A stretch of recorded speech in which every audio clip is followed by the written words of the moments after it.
Bonjour à tous, le cours numéro 68 dans le Rambam Sefer HaMitzvot. Aujourd'hui, tout d'abord, nous étudions le commandement positif numéro 59 que nous avons appris dans les 2 jours précédents, qui est de sonner dans les trompettes dans le temple au moment où on amène les sacrifices des fêtes, comme il est écrit, donc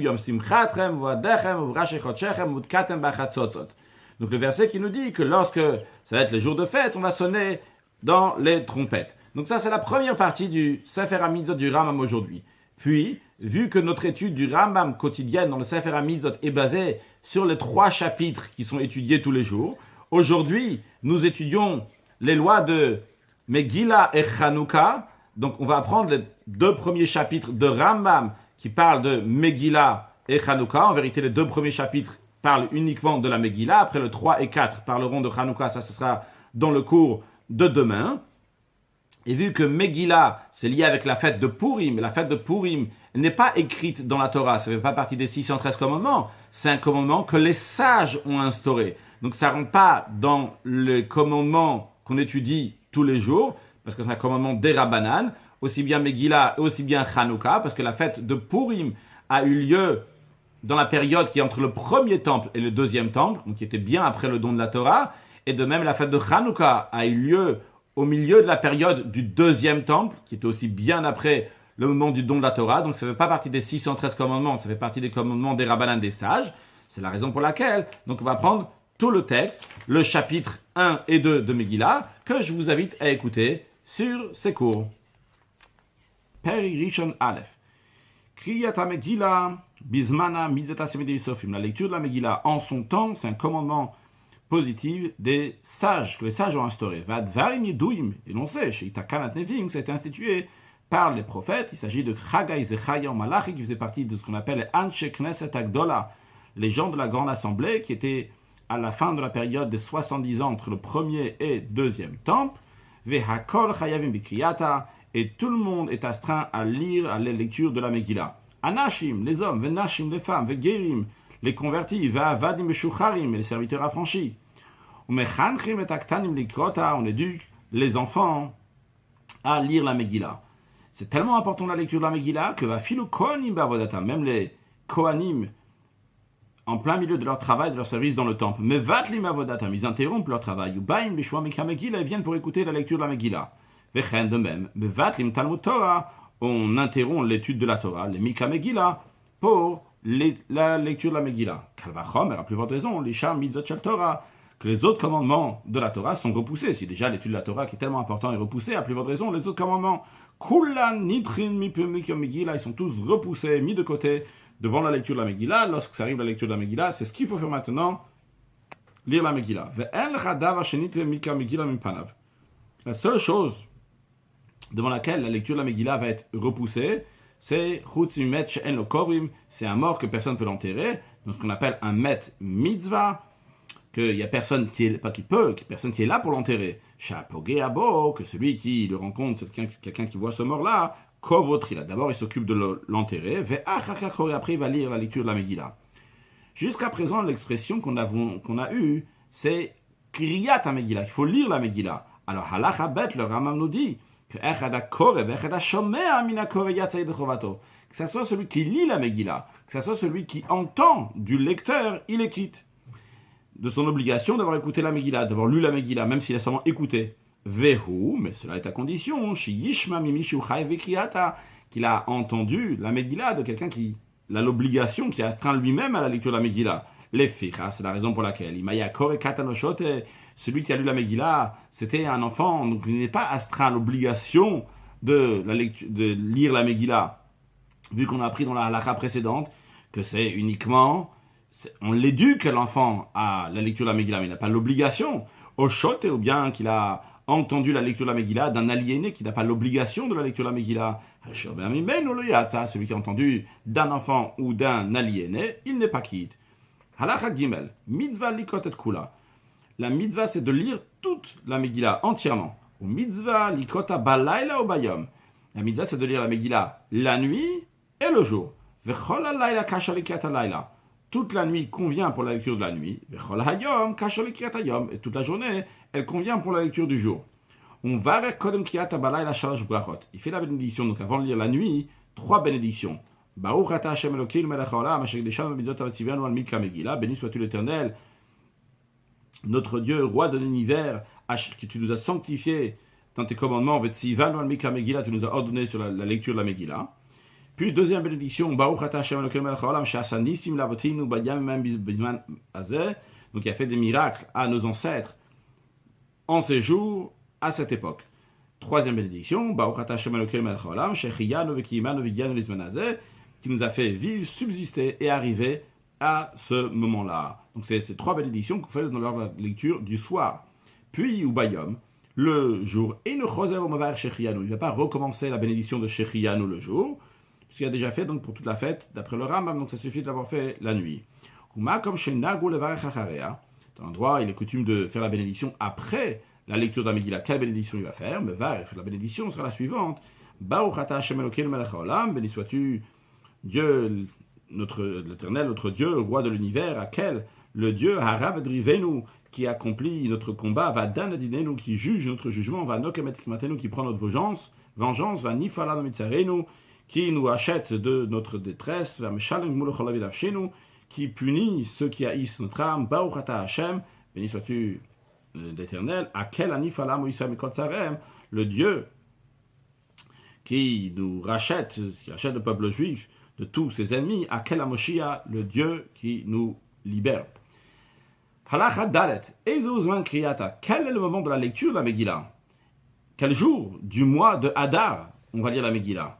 Eh bien, la réponse elle est Zmanim Harbetiknula. De nombreux moments, les sages ont institué pour la lecture de la Megillah. Shenamar, car dans la Megillah, il y a écrit Bizmanehem, qu'ils ont instauré, institué de lire la Megillah en leur temps. Donc, c'est-à-dire qu'il y a beaucoup de temps pour lire la Megillah. Ve'elu Zman Kriyata. Voici donc les moments de la lecture de la Megillah. Toute ville qui était entourée de murailles à l'époque de Yehoshua bin Nun, le successeur de Moshe Rabbeinu, Ben Baaretz, que ce soit une ville qui est en terre d'Israël, Ben Bechutz Laaretz, que ce soit en diaspora, Afal Bishan L'arShaf Choma, même si actuellement elle n'a plus de murailles, mais à l'époque de Yehoshua elle avait une muraille, Korim Bachamisha Sale Hadar, on lit le 15e jour du mois de Hadar. Medinazo, cette ville-là, Yanniket Krach, cette ville qui est entourée de murailles, elle appelait donc une cité. Ce qui nous intéresse surtout seulement en hébreu, krach, le pluriel c'est krachim.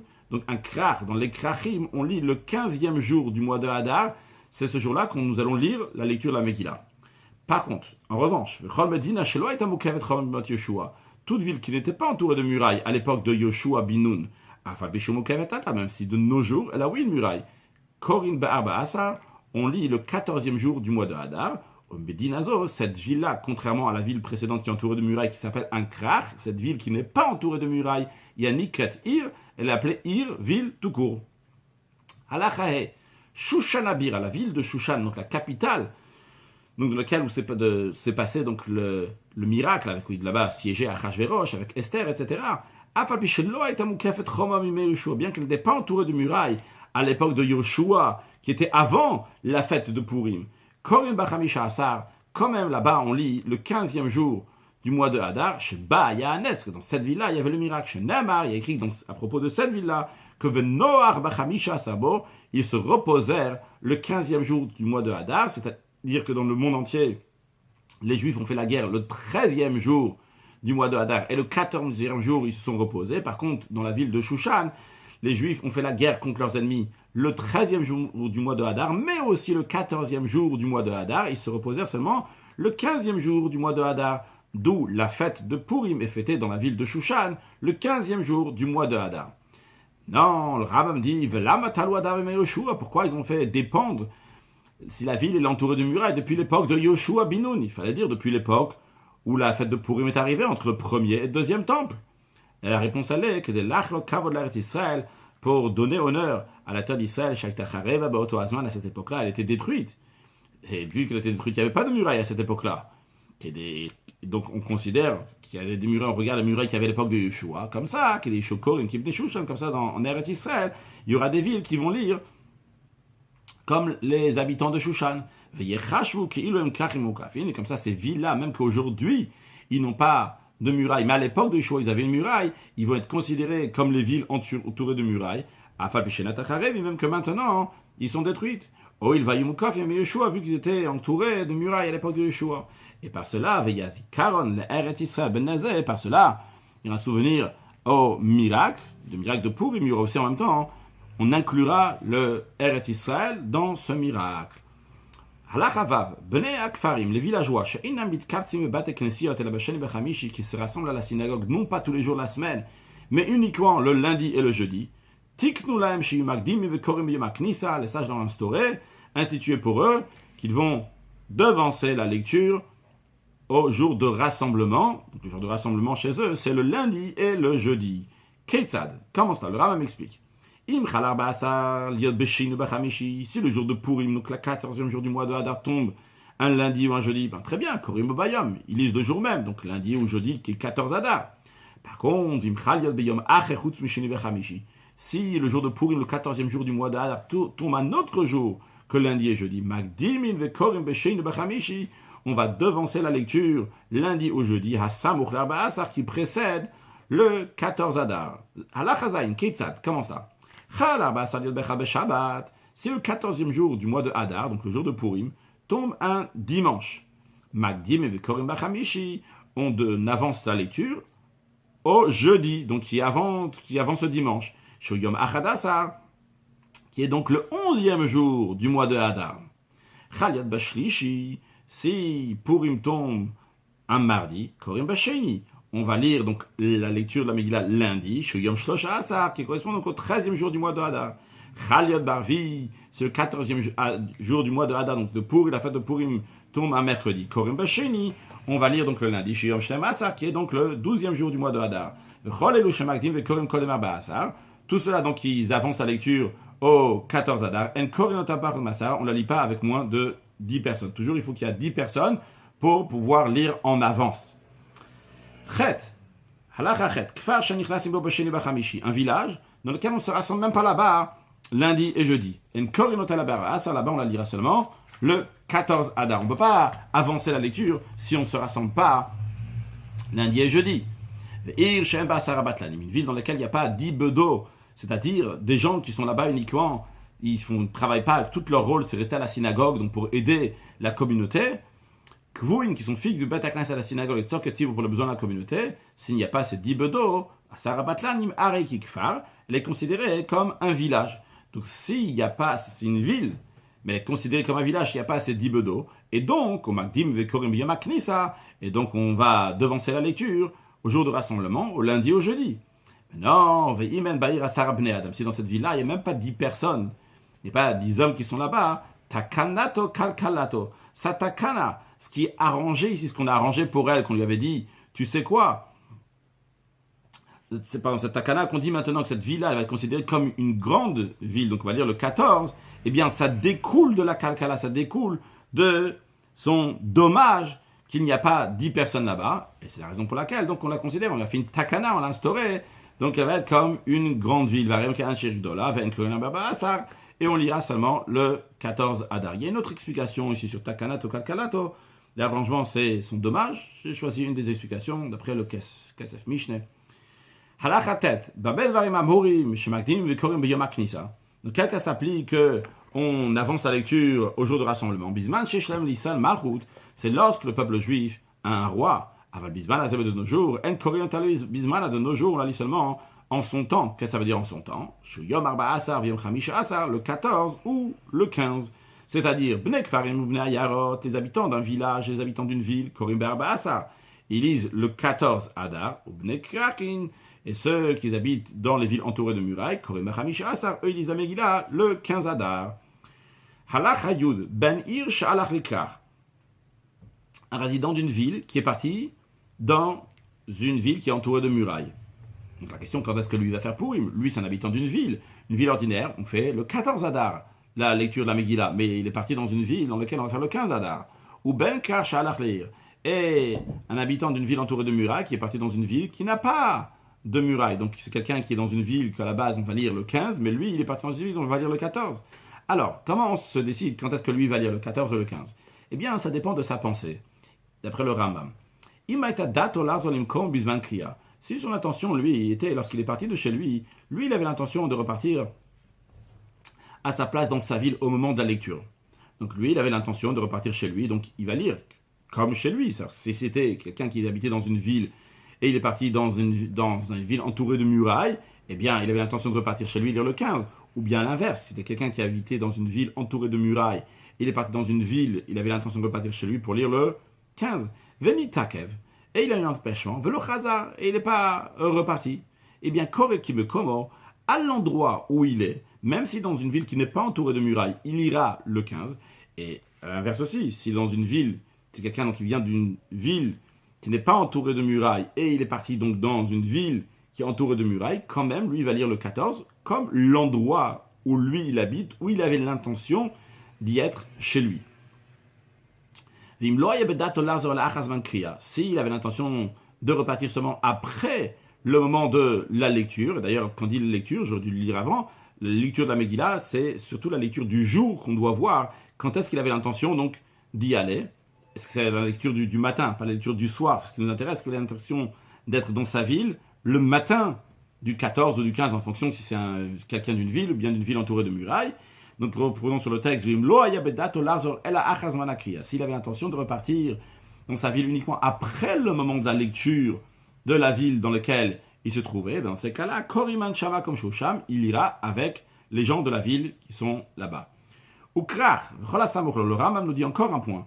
Quand on dit ici une ville entourée de murailles, tout ce qui est proche de cette ville qui est entourée de murailles, et il n'y a pas besoin spécialement que ça soit vu. Imaginons qu'il y a une ville comme ça entourée de murailles, et juste en bas il y a un ravin où il y a une autre ville, et bien même que ceux qui sont dans la ville entourée de murailles ne peuvent pas voir ceux qui sont en bas, ceux qui sont en bas peuvent pas voir ceux qui sont là-haut, quand même, c'est considéré proche, de même tout ce qu'on peut voir de la ville entourée de murailles, il n'y a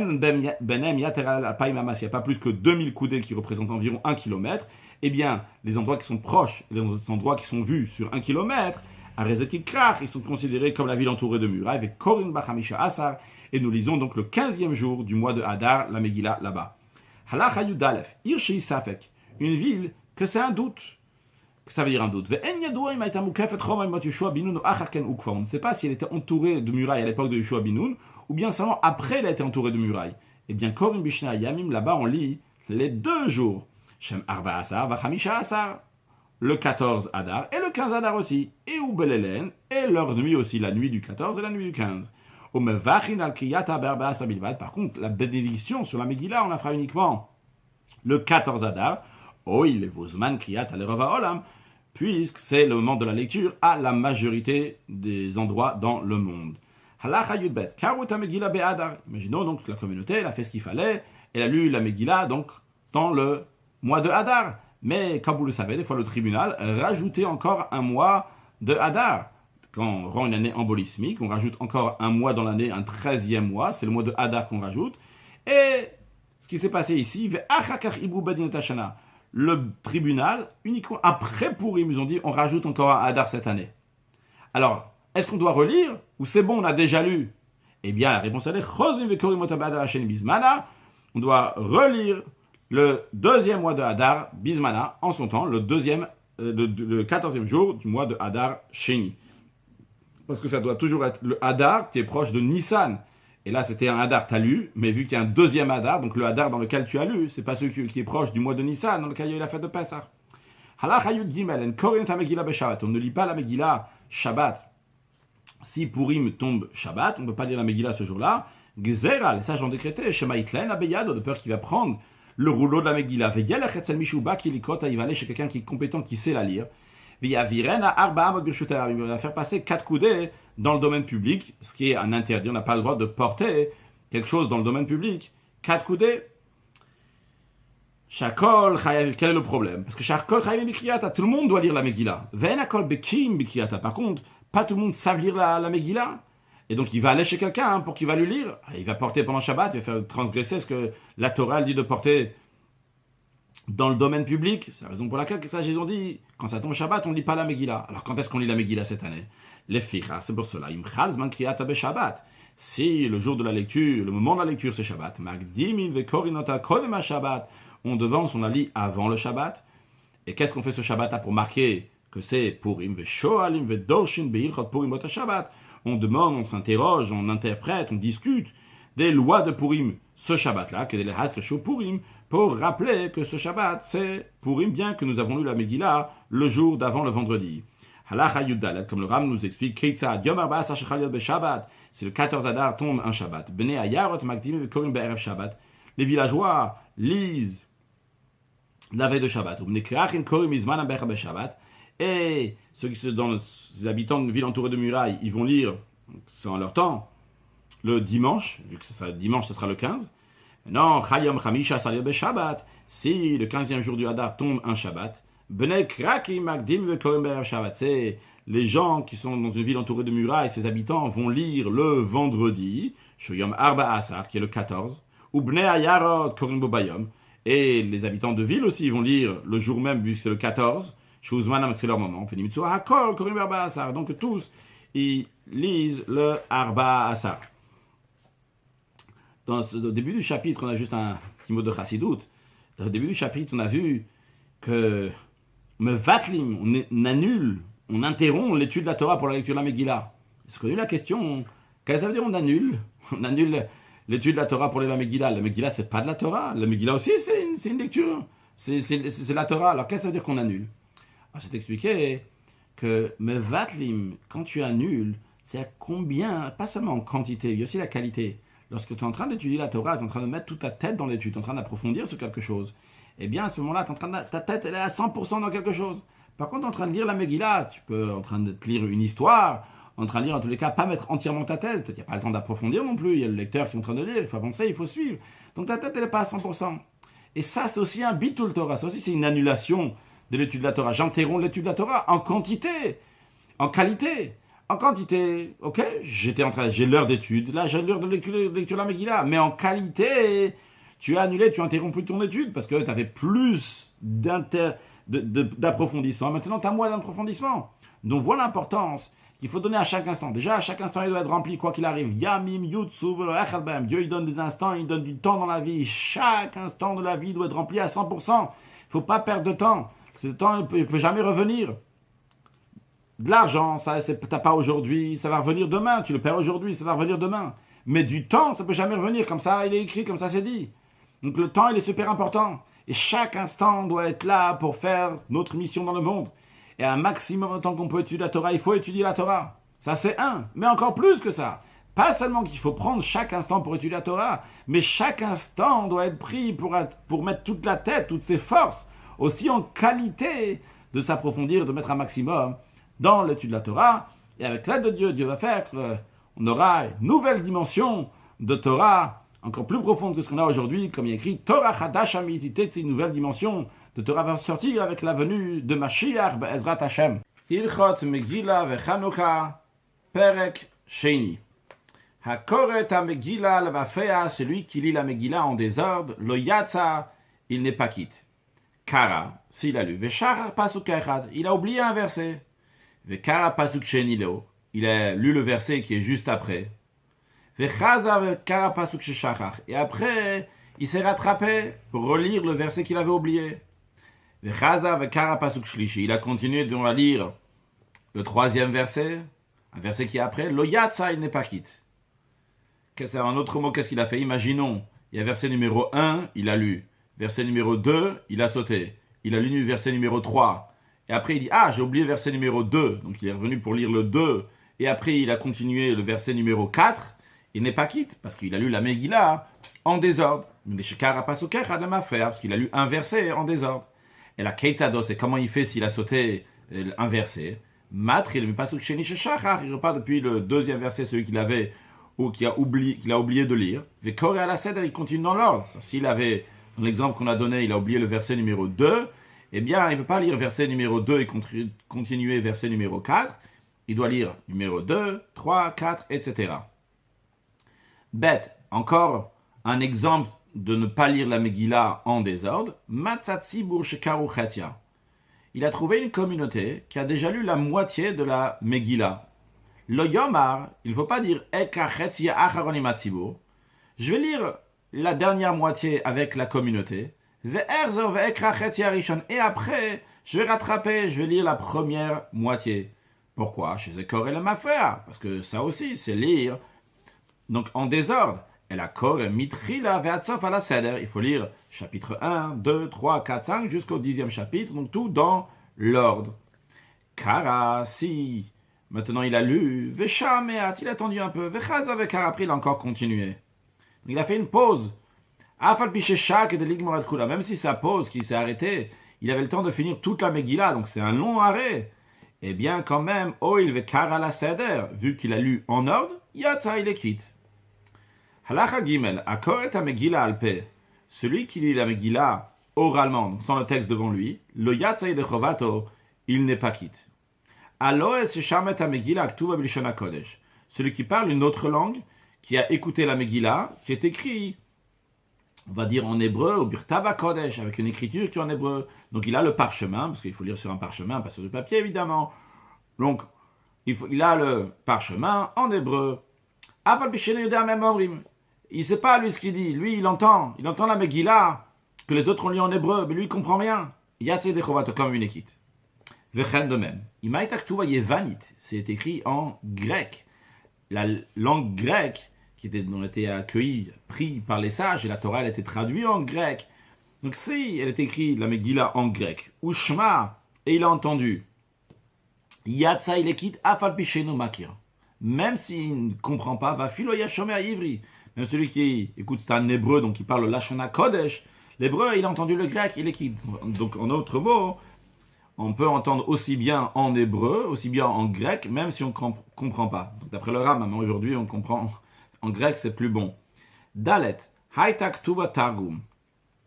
Si elle était écrite en araméen, Obelashon Acheret Milshonot Hagoyim, ou bien une autre langue, de langage, donc des nations, par exemple le français, on va dire. Lo Yatzai de Chovato Bekiata. Il n'est pas quitte, elle a Makirota Lashon Bilvad. Uniquement celui qui connaît cette langue-là, par exemple, on a dit le français, bien si tu as un rouleau de parchemin de la Megillah qui est bien traduit en français, et quelqu'un la lit en français, tu écoutes et tu es un français, tu es quitte. Verrou, il faut que la Megillah soit écrite avec ce langage-là. Donc, par exemple, en français, on a dit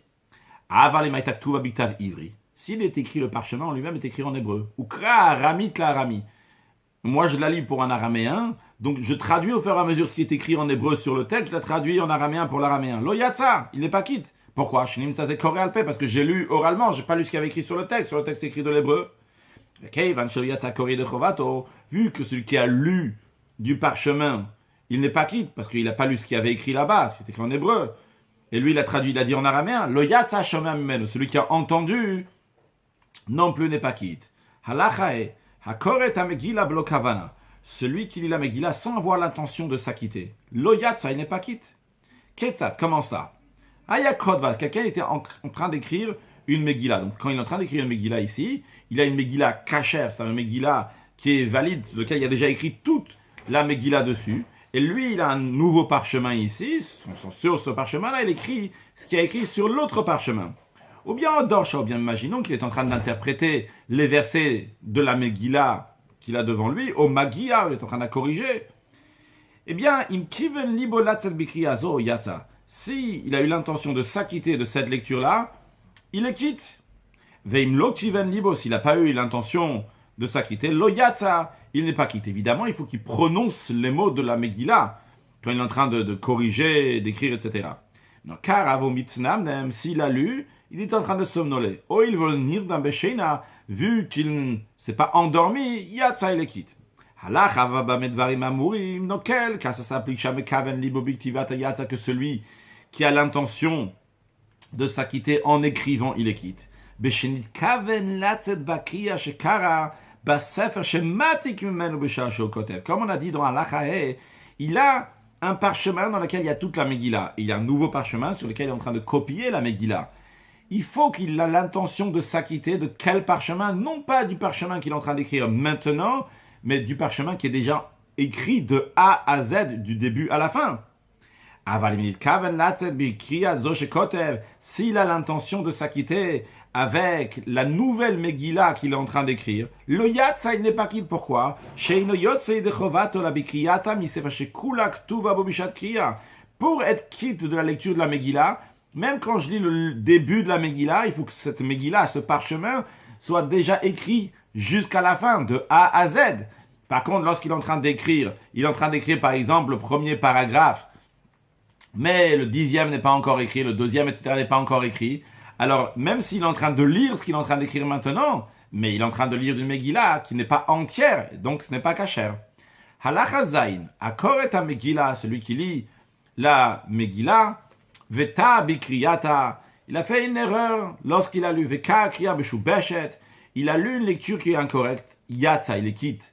Les filles, she'en medagdekim bikriyata, parce qu'on n'est pas pointilleux lors de sa lecture, contrairement à ce qu'on avait appris dans les lois de la lecture de la Torah, qu'on est medagdek, qu'on est ponctueux, on fait reprendre même s'il n'a pas bien prononcé une lettre. Ici, le Rav nous dit qu'en ce qui concerne la Megillah, on n'est pas ponctueux sur pointilleux dans la lecture. Kra omed o yoshev. S'il a lu la Megillah debout ou assis, yatsa il quitte. Va filo betzibur. Même s'il a fait en communauté, bien que comme on va voir tout de suite en communauté, pour le respect de la communauté, il vaut mieux le faire debout. Parce que le Rav nous dit que quand c'est en communauté, lechatrila, a priori, il ne doit pas le faire debout. Pour le respect de la communauté, il se met debout. S'il y a deux personnes qui lisent ensemble la Megillah, même imaginons que c'est 10 qui lisent la Megillah ensemble, Yatsu akorim v'ashomim min akorim. Ceux qui les ont lus à 2 ou à 10, et ceux qui ont écouté des 2 ou des 10 ou plus, ça ne change pas, le Ram donne juste un exemple, eh bien, ils sont quittes. Ve'koreota gadolim akatan. Quelqu'un, un adulte, peut la lire avec un enfant aussi. Va filo betzibur, même en communauté. Halachachet, en korin bab tzibur mgila ktuva ben aktuvim. À l'époque, peut-être aujourd'hui aussi ça existe, il peut y avoir donc des rouleaux de parchemin dans lesquels il y a écrit plusieurs autres livres. Tu peux avoir donc le Chumash, après tu as les Nevim, les prophètes, les Ktuvim, les hagiographes. Donc tu peux avoir une Megillah qui avec d'autres Ktuvim, avec d'autres hagiographes, avec d'autres écrits. Il peut y avoir la Mishle, Kohelet, Shirachirim, encore d'autres écrits, pas seulement la Megillah dans ce rouleau-là. Donc il y a d'autres choses qui sont écrites à part la Megillah Esther, à part la Megillah d'Esther dans ce rouleau-là. Eh bien, en communauté, on n'a pas le droit de lire dans un rouleau dans lequel il y a autre chose que la Megillat Esther, le rouleau de parchemin dans lequel il y a écrit l'histoire de Purim. Veimkara. Donc, un Korim Batzibur Megillah Ktuva ben Aktuvi. Veimkara, s'il a lu dans un tel rouleau, le Yatsa n'est pas quitte. Il y a une solution. Imaginons que dans ce rouleau-là, il y avait d'autres écritures saintes, et la Megillat Esther, donc qui raconte l'histoire de Purim, elle était plus large. Donc des parchemins qui sont plus longs que les autres parchemins. Au Chasera, ou bien qui sont plus courts que les autres parchemins. En autre mot, que des Sheila Heker, qu'il y a donc une distinction. On peut voir ici, on est en train de lire la Megillah, c'est pas juste comme la Megillat Esther qui raconte l'histoire de Purim, il n'y a pas juste comme ça, plein de choses. On est en train de lire, il faut que ça soit remarquable que c'est la Megillat Esther, celle de Purim. Aval Yachid Koreba, un particulier, c'est pas en communauté, il peut lire dans ce rouleau-là dans lequel il y a plusieurs autres écrits saints en plus de la Megillat Esther. Même si la Megillat Esther n'est pas plus grande ou plus petite. Le particulier sera qui, c'est uniquement lorsqu'on est en communauté, pour qu'on va voir maintenant, propager le miracle et qu'on sache que c'est bien, on lit spécialement parce que c'est la Megillat Esther, parce que c'est Purim. Halacha tet. En kodvim et Megillah la badio. La Megillah, on l'écrit uniquement avec de l'encre. À la gvil ou à la claf. Sur la partie du parchemin qui s'appelle gvil, ou bien sur la partie du parchemin qui s'appelle le claf. Le gvil, c'est la partie donc de l'animal, la peau de l'animal donc qui a été travaillée, s'appelle gvil. Maintenant, ce gvil-là, cette peau d'animal, on peut la partager en deux parties. Il y a la partie donc qui est du côté où il y avait les poils de l'animal, donc la partie extérieure, qui s'appelle dours tous, qui ne concerne pas ici, et il y a la partie donc qui est intérieure, donc qui est du côté donc de la chair, de la viande de l'animal, qui est appelée klaf. Lorsqu'on écrit une Megillah, on l'écrit ou bien sur le gvil, ou bien sur le klaf, qu'est Sefer Torah, comme on a appris dans les lois de Sefer Torah, du rouleau de la Torah. Si en ce qui concerne donc l'encre, s'il a écrit avec du jus de noix de Galles, ou bien qu'avec du vitriol, kshera, c'est kasher, c'est valide. Donc, tava b'shamine tzivonim, s'il a écrit avec d'autres sortes de couleurs, psula, elle est invalide. Ou tsricha sir, tout encore une chose de Rav nous dit que la Megillah doit être lignée, comme dans un Sefer Torah, Katora Atzma, comme la Torah elle-même, qu'il y a des lignes dans le parchemin comme ça, on prend avec, pas un cutter, mais en tout cas quelque chose donc, qui va faire une trace sur le parchemin, donc la lignée avant d'écrire. Par contre, la peau, le parchemin de la Megillat Esther n'a pas besoin d'être travaillé spécifiquement pour la Megillat Esther, ce qu'on appelle l'ishma en hébreu. Si elle est écrite sur du papyrus, ou sur une peau qui n'a pas été travaillée, ou bien qu'un non-juif l'a écrit, ou bien un hérétique, psoula, cette Megillah, elle est invalide, on ne peut pas s'acquitter de cette Megillah. S'il y avait des lettres qui étaient floues dans la Megillah, ou bien qui étaient déchirées, s'il reste quand même les traces de ces lettres-là, même si c'est sur la majorité du rouleau de parchemin de Megillat Esther, c'est comme ça, kshera, c'est quand même valide pour lire et s'acquitter. Par contre, s'il ne reste pas de traces. Alors, imaya ruba shalem, s'il y a la majorité des lettres qui est entière, et il y a seulement donc une partie donc qui n'est pas la majorité dans laquelle on voit plus de traces, kshera, c'est quand même, c'est caché, c'est valide. Veimlav, par contre, s'il ne reste même pas la majorité, donc qui est entier, psula, c'est invalide. Ishmidba sofer otiot opsukim. Si le scribe qui a écrit la Megillat Esther, il a omis, il a oublié ou il n'a pas écrit donc des lettres ou des versets dans la Megillah, ou krana kore alpe. Et lorsque la personne, le lecteur les a lus, il a lu ça oralement, puisque ce n'était pas sur le texte de la Megillah, parce que le scribe les a omis ces mots-là, mais il a lu oralement. Yatsa, celui qui a lu, celui qui écoute, il les quitte. Halacha Yudalef, a Megillat tzrichat tfira. La Megillah, ce rouleau de parchemin dans la Megillat Esther, a besoin d'être cousu jusqu'à que toutes ces peaux vont être une seule, tous ces parchemins vont être une seule Megillah, seulement un seul rouleau. Elle est cousue uniquement avec des nerfs d'un animal kasher, que Sefer Torah, comme le rouleau de la Torah. S'il a cousu, mais non pas avec des nerfs, psula, elle est invalide. Par contre, pour être il n'a pas besoin de coudre tout le parchemin comme un Sefer Torah. C'est-à-dire, dans le parchemin, si vous voyez, il y a deux parchemins qui sont différents, et on a besoin de les coudre pour les rattacher ensemble. Dans un Sefer Torah, il y a besoin de coudre de haut jusqu'en bas tout le long, à part juste le haut et le bas. Il n'y a pas besoin d'un Sefer Torah, c'est une autre affaire, mais en tous les cas, il y a besoin de coudre donc de haut en bas en général dans le Sefer Torah. Ici, ça suffit de coudre. Ici, on voit un peu ici, un peu en haut à l'extrémité du haut, à l'extrémité du bas, à l'extrémité du milieu. Et ça suffit, c'est considéré bien cousu. Voyons sur le texte. Même s'il a fait 3 coutures à l'extrémité du parchemin, et 3 au milieu du parchemin, 3 coutures à l'extrémité du bas, de l'autre extrémité, kshera, c'est kasher. C'est valide, parce que la Megillah est appelée donc une igeret, une lettre, donc ce n'est pas comme le Sefer Torah. Halacha Yudbet,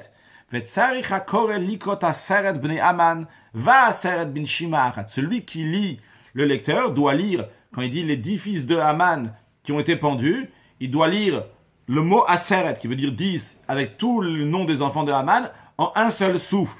Pourquoi? Pour montrer à tout le monde que tous les enfants de Haman ont été pendus et tués en même temps.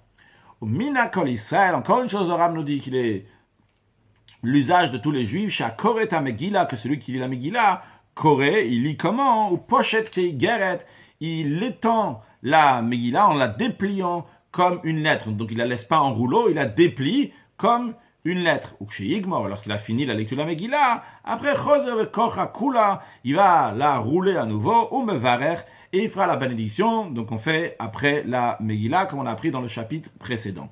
Halacha Yud Gimel. Shnei Hayamim Ha'elu. Ces 2 jours-là, Shema Ba'asar V'Chamisha Asar, donc ils sont le 14 jour du mois de Hadar, le 15e jour du mois de Hadar. Asurim Besefet Vetanit, il est interdit de faire des oraisons funèbres, de jeûner le Chol Adam à tout homme, Bechol Makom, dans tout endroit.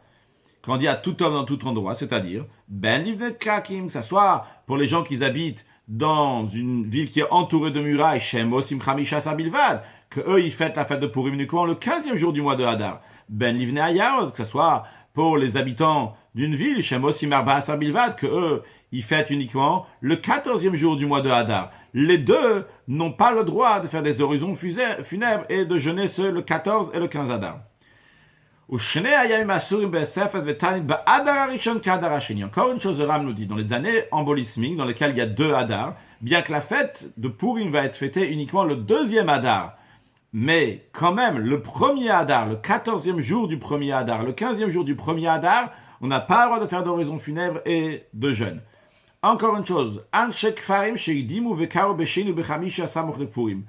les villageois qui ont devancé la lecture au lundi, au jeudi, donc qui était juste avant Purim, le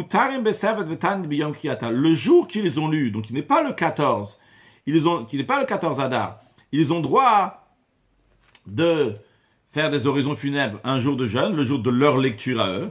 Par contre, dans le 14 et le 15 Hadar, ils n'ont pas le droit, bien que eux, ils ont déjà lu la Megillah, ils ne vont pas lire le 14 et le 15 Hadar, quand même, ça sera interdit de faire des oraisons funèbres et un jour de jeûne.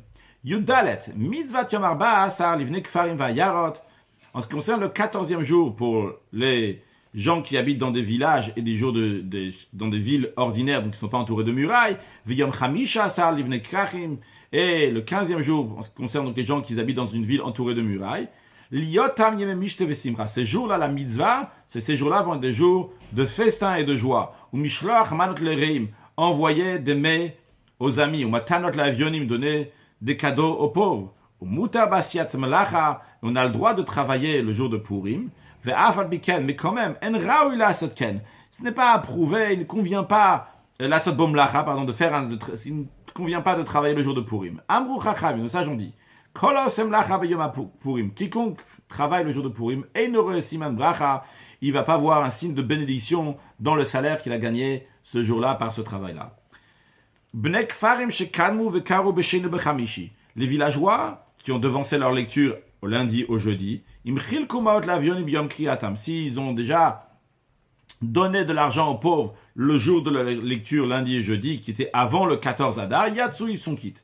Avalamish teva simcha. En ce qui concerne le festin et la joie, einosimotala be'arba asar. Ils le font uniquement le 14 Hadar. Ve'imik dimu. S'ils ont devancé le festin et la joie avant, lo yatsu, ils ne sont pas quittes. Au Soudat Purim Shasaya Balayla, un repas de Purim qui a été fait la nuit, donc c'est pas le jour de Purim, Lo Yatzai de Chovato, il n'est pas quitte de son obligation d'avoir fait un festin le jour de Purim. Halachat Edvav, Keitzat Chovatsu Zazok, en quoi consiste l'obligation de ce repas? Réponse, Sheyochal Basar, tu vas manger de la viande, Vitaken Soudana, il va préparer un beau repas, Kefi Ashatim Tsayad en fonction de ses moyens, Veshote yain, et il boit du vin dans ce repas, jusqu'à qu'il va s'enivrer, veiradem beshichut, il va s'endormir dans un état d'ivresse. Vechen, de même encore une chose, chayav lishtoar shtemanot, il est astreint, chaque juif, d'envoyer 2 parts chez le bassar de viande, 2 parts de viande chez le mine tachil, ou 2 mets cuits, ou chez le mine ochli, ou 2 aliments, la chavero à son ami. D'où on apprend ça. Shenem a dit Mishloach manot ishlereu, envoie 2 parts un homme à son ami. Shte manot l'adam echad, 2 parts à une personne. V'cholamar ben ishloach l'reim, tout celui qui multiplie d'envoyer à des amis, meshubar, il est digne d'éloge. Veimeno, s'il n'a pas les moyens, eh bien machlifim chavero, il échange avec son ami. Qu'est-ce que ça veut dire? Ze sholeach la ze sudato, là il envoie son repas, il doit manger. Il n'a pas les moyens de donner. Qu'est-ce qu'il fait? Il donne son repas à son ami et son ami va lui donner aussi, donc son repas va lui échanger. Comme ça, ils ont accompli un envoi de part, un homme à son ami. Et il est astreint, donc chaque juif est astreint de donner le jour de Purim aux pauvres, en pachot mishne anim, au moins de donner à 2 pauvres. À chacun des pauvres, il donne un cadeau. Au maot, ou de l'argent, au mine tafshil, au mine ochlin, ou bien des mets cuits, ou bien des aliments. Il dit, ou matanot, des cadeaux pour les pauvres. Shte matanot, ishne alim. 2 cadeaux pour 2 pauvres, d'après le shne alim, pour 2 pauvres. Donc chacun un cadeau. Encore un point, le Ram nous dit qu'on n'est pas pointilleux pointilleux dans l'argent de Purim. Que ça veut dire? La kol apochétia de litol notimlo. Tout celui qui tend la main pour prendre, pour qu'on lui donne de l'argent, eh bien, on lui donne. On ne va pas rechercher maintenant est-ce qu'il est vraiment nécessité ou pas. Encore une chose, on n'a pas le droit d'échanger de l'argent qui était destiné pour Purim, c'est-à-dire qui a été pour donner aux pauvres. On n'a pas le droit de l'échanger pour d'autres fonds de charité. Halacha Yudzayin. Mutav le Adam le harbot b'matnot evyonim le harbot besudato b'shiluach lereav. Si quelqu'un il veut savoir dans quoi il doit plus investir, dans son repas personnel le jour de Purim, d'en donner des cadeaux à ses amis ou bien des cadeaux aux pauvres. La réponse de Ram nous dit, il est préférable de multiplier les cadeaux aux pauvres plutôt que d'accroître, de rajouter dans son repas personnel et d'envoyer à ses amis. Pourquoi? Parce qu'il n'y a pas une plus grande joie que grande et merveilleuse que de réjouir le cœur des pauvres, des orphelins, des veuves et des convertis. Celui qui réjouit le cœur de ces malheureux, midam et bishrina, il ressemble à la présence divine. Il est dit à propos de Dieu, faire revivre l'esprit de ceux qui sont humbles, de ceux qui sont bas, ou les hachayot levnitkaim, faire revivre le cœur de ceux qui sont brisés. Halacha yutchet, avec ça on conclut donc les lois de Purim. Kol sifer anevim vechol aktuvim, tous les livres des prophètes et des hagiographes atidim libatel imot hamashiach vont disparaître lors de la venue de Mashiach à l'époque messianique.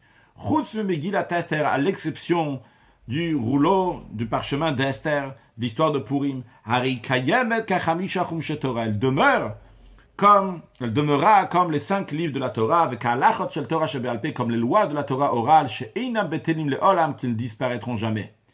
Ve'afa bishkol zichron atzarot yivatel. Bien que tout le souvenir de souffrance disparaîtra. Shenema, comme il est dit, qu'il nishkechou atzarot harishonot, car ils ont oublié les souffrances du passé.